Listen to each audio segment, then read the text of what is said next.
নমস্কাৰ ফ্ৰেণ্ডসকল, অসম জব অইন এটা ভিডিঅ'লৈ আপোনালোকক স্বাগতম জনাইছোঁ। তো ফ্ৰেণ্ডসকল, আজিৰ ভিডিঅ'টো হৈছে যে director of women and child ডেভেলপমেণ্টৰ ডিপাৰ্টমেণ্টৰ পৰা কেইটামান পোষ্ট মুকলি কৰি দিছে, তাৰে ভিডিঅ'টো লৈ আহিছোঁ। তো এই পোষ্টটো আবেদন কৰাৰ লাষ্ট ডেট হৈছে 25 তাৰিখৰ মাৰ্চৰ 25 তাৰিখলৈকে এইটো লাষ্ট ডেট, আৰু এইটো এপ্লাই অনলাইনৰ যোগেদি কৰিব লাগিব। তো প্ৰথম পোষ্টটো হৈছে ৰেচিডেন্স ছুপাৰিনটেণ্ডেণ্ট। ইয়াতে টোটাল 35টা পোষ্ট আছে, তাৰে ইয়াতে কোৱালিফিকেশ্যনটো বিচাৰিছে। এই পোষ্টৰ বাবে কোৱালিফিকেশ্যন বিচাৰিছে যে any women having master in law আৰু ছ'চিয়েল ৱৰ্কত থাকিব লাগিব, আৰু social science psychology at least 5 year experience থাকিব লাগিব। এইটো মহিলাৰ মাষ্টাৰ ইন ল থাকিব লাগিব, আৰু লগতে ছ'চিয়েল ৱৰ্কৰ এক্সপিৰিয়েঞ্চ থাকিব লাগিব 5 বছৰ। আৰু 2 নম্বৰ পোষ্ট হৈছে অফিচ এছিষ্টেণ্ট। ইয়াতে 35টামান পোষ্ট আছে। ইয়াতে কোৱালিফিকেশ্যন বিচাৰিছে যে গ্ৰেজুৱেশ্যন হ'ব লাগিব, আৰু লগতে 3 বছৰৰ হেণ্ডলিং অফিচাৰ, ডকুমেণ্টেণ্ট, retail job, proficiency working computer আৰু 3 নম্বৰ পোষ্ট হৈছে মাল্টিপাৰ্পজ ষ্টাফ। ইয়াতে 70টামান পোষ্ট আছে। কিছু বিচাৰিছে যে এনি পাৰ্চন যিকোনো কেণ্ডিডেটে আবেদন কৰিব পাৰিব। এইটো মিনিমাম হাই স্কুল অৰ্থাৎ মেট্ৰিক পাছ হ'লেও আবেদন কৰিব পাৰিব, আৰু লগতে এক্সপিৰিয়েঞ্চ বিচাৰিছে। ইয়াতে ৱৰ্কিং এক্সপিৰিয়েঞ্চ থাকিব লাগিব। 4 নম্বৰ পোষ্টটো কুক। ইয়াতে 70টামান পোষ্ট আছে। ইয়াতে কুকৰ এক্সপিৰিয়েঞ্চ নলেজ বিচাৰিছে, আৰু হাই স্কুল অৰ্থাৎ মেট্ৰিক পাছ কৰিছে সিহঁতেও আবেদন কৰিব পাৰিব। আৰু এটা পোষ্ট আছে চেণ্টাৰ এডমিনিষ্ট্ৰেটৰ।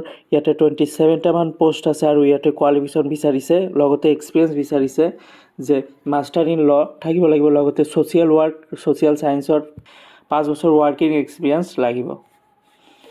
7 নম্বৰটো বিচাৰিছে কেছ ৱৰ্কাৰ। ইয়াতে 60টামান পোষ্ট আছে, আৰু কোৱালিফিকেশ্যন বিচাৰিছে বেচেলাৰ ইন ল, আৰু লগতে ছ'চিয়েল ছায়েন্সৰ 3 বছৰৰ এক্সপিৰিয়েঞ্চ হ'লেও হ'ব। আৰু ইয়াতে 8 নম্বৰ পোষ্টটো হৈছে কাউন্সিলৰ। ইয়াতে 35টামান পোষ্ট আছে, আৰু এডুকেশ্যন কোৱালিফিকেশ্যন বিচাৰিছে যে এনি ওমেন অৰ্থাৎ যিকোনো মহিলাই প্ৰফেচেঞ্চি ডিগ্ৰী থাকিব লাগিব, আৰু চাইক'লজিৰ ডিপ্ল'মা থাকিব লাগিব। 9 নম্বৰটো হৈছে ফ্ৰেণ্ডসকল, এইটো অফিচ এছিষ্টেণ্ট, আৰু ইয়াতে 28টামান পোষ্ট আছে। এনি গ্ৰেজুৱেশ্যন ডিগ্ৰী হ'লেও হ'ব, আৰু এটলিষ্ট কম্পিউটাৰ আৰু ITI 3 বছৰৰ এক্সপিৰিয়েঞ্চ বিচাৰিছে। 10 নম্বৰটো হৈছে মাল্টিপাৰ্পজ ষ্টাফ কুক।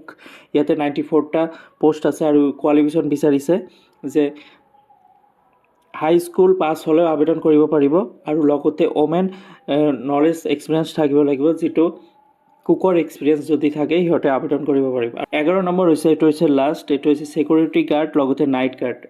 তো ইয়াতে টোটাল 99টা পোষ্ট আছে। কোৱালিফিকেশ্যন বিচাৰিছে যে আপোনালোকে মেট্ৰিক পাছ হ'লেও আবেদন কৰিব পাৰিব, আৰু লগতে 2 বছৰৰ ৱৰ্কিং এক্সপিৰিয়েঞ্চ ছিকিউৰিটিৰ আৰু নাইট ডিউটিৰ ৱৰ্কিং এক্সপিৰিয়েঞ্চ বিচাৰিছে।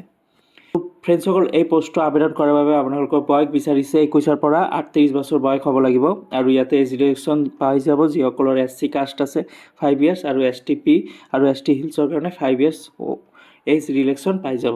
আৰু চিটিজেনশ্বিপ, ইয়াতে ইণ্ডিয়ান চিটিজেনশ্বিপ হ'ব লাগিব। Director of women and child ডেভেলপমেণ্টৰ ডিপাৰ্টমেণ্টৰ পৰা টোটাল 343টামান পোষ্ট মুকলি হৈছে। তাৰে যিকেইটা পোষ্ট মুকলি হৈছে মই অলপ আগতে কৈ দিছোঁ। যিসকলৰ এক্সপিৰিয়েঞ্চ আছে, লগতে কোৱালিফিকেশ্যন আছে, সিহঁতে আবেদন কৰি দিয়ক।